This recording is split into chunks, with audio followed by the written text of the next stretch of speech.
What's up guys, Scott the Life Artist back with another video. I wanted to speak today about, I've had a good day today, man. And I would tell you the main reason it's been good is because I realize I love to give. And in order to give, you have to swallow that pride and realize that it doesn't belong to you. It truly doesn't. It's just picked up ideas that you picked up from your mom or your dad. They didn't mean to put it on you, but they did. School, blah, blah, blah, whoever it was when you grew up. And as a result, you become important. You think you matter. You believe that, hey, I am upset. I have a right to be upset. And of course you have a right. You can choose whatever you want to do. I apologize, I'm just going down the stairs. I don't want to fall and break my leg. However, ask yourself, does that pride really belong to you? Or did you just pick it up?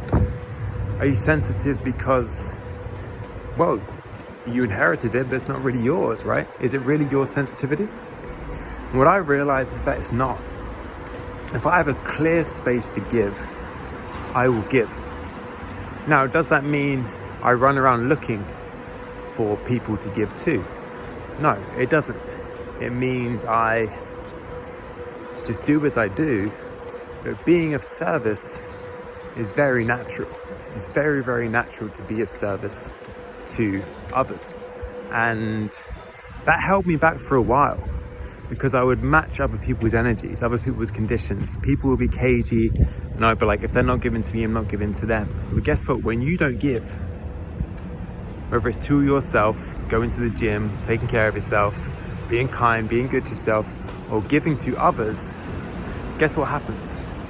You restrict your energy, right? I had it today, the opportunity to give, and someone was a little bit upset, a client, and a little bit cagey, a little bit stuffy maybe. And I felt an initial slighting. You feel a bit slighted.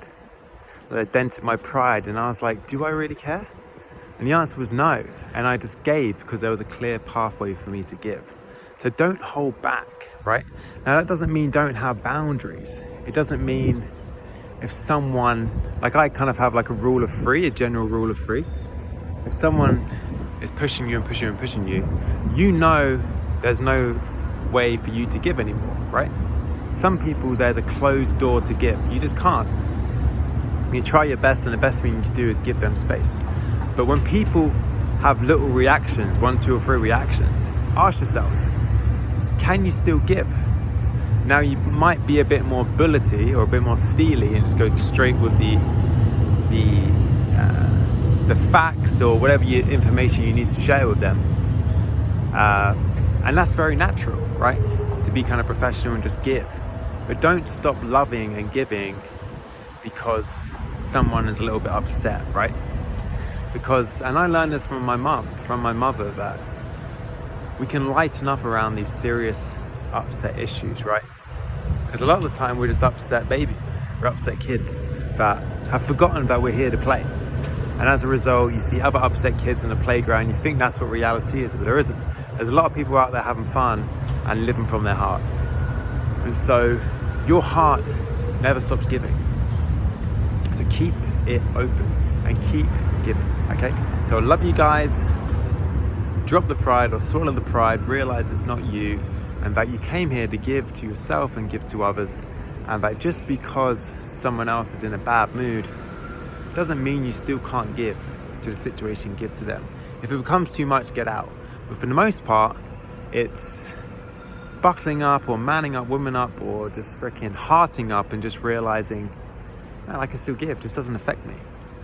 And see how people transform, how people respond, how the mirror changes. When you smile, the mirror smiles back. Now those people may come in and out of your reality, faces may change, but the main thing is you're happy and the reality will reflect that happiness, it will reflect that worthiness, it will reflect that abundance. But you gotta be the one who turns the key and initiates and gives. So I love you guys. Scott the Life Artist coming here, right next to the river in Canary Wharf, and I love you guys and we'll chat soon.